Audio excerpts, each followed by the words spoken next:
And the data is still correct, which means the new battery I put in there is working.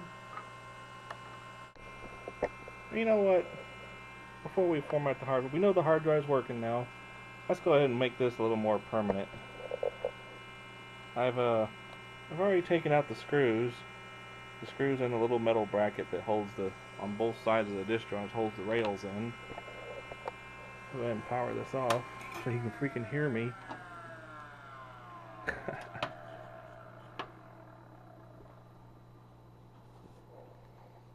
We'll need to disconnect the ground. And there it goes. You know, it's a funny thing. When you see those drive rails on computers nowadays, this is where they originated from. The AT computer was the first one to have these annoying drive rails, which means in order to install another drive, you have to swap out these rails and put them in there and install them on that drive and install them the correct way. Otherwise, the drive will either be it'll either be too far in or too far out. So we'll go ahead and I kind of want to put a high density 3.5 in here, and I probably still could. That bottom plate there's nothing else in there. I remember having a case like this. I had a full height hard drive here and then a half height hard drive installed upside down that will fit upside down in this bottom bay, and then I had a 5.25 inch here and a 3.5 up on top. And boy, that sucker, it was heavy. I think it was a Seagate 225 that was down here on the bottom. I could do that, but then what I really hoped was that I had another one of these. This is an IBM drive, or manufactured for IBM.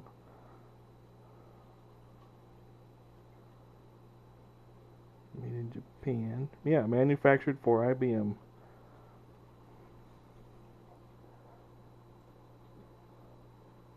Sankyo? Or is that Sankyo? Yeah, I'm being stupid. Okay, we'll get these drive rails off. Since I can't find a replacement disk drive to match, what I like to do is get the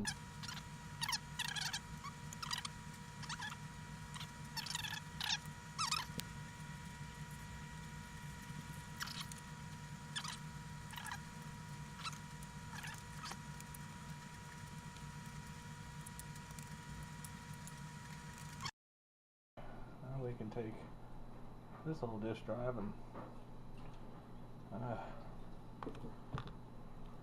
strip it for parts. Now this one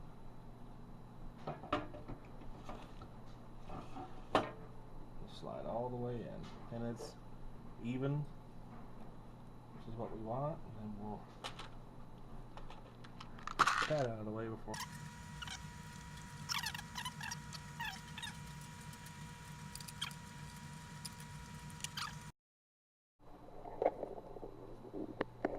Okay, we got all the case screws back here in the back.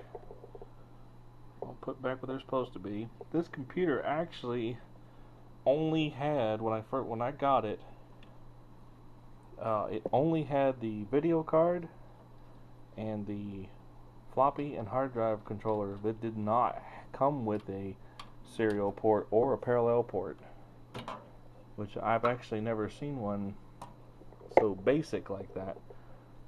Anyway, this computer's got this little plate here we're gonna put back here, back into a position. It's got some Velcro that just kind of holds it in place. And it just really neatens up the back of the computer. Hides all the screws.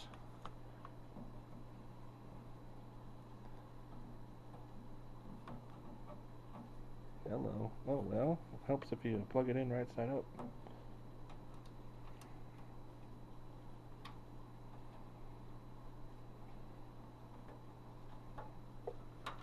Okay, and then there's the notch goes on top. That's a nice clean fit there.